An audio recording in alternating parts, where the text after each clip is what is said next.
Hi friends, మళ్ళీ ఈరోజు అయితే వర్షం వచ్చేసింది. చూడండి ఒకసారి ఎలా పడుతుందో. వావ్, సూపర్ కదా.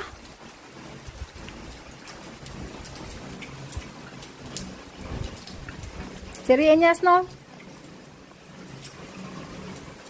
సజ్జా ఏంటేవి తాగేసాయి.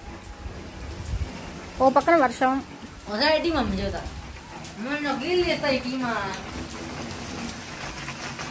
వర్షం అయితే ఫుల్ పడుతుంది ఫ్రెండ్స్.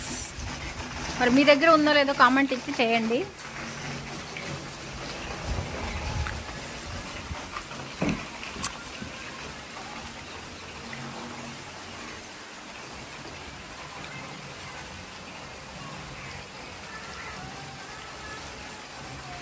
చెట్లకైతే మంచి వర్షం అయితే వచ్చేసింది ఈరోజు. చెట్లు చూడండి ఎంత పచ్చగా ఉన్నాయో. Thank you friends.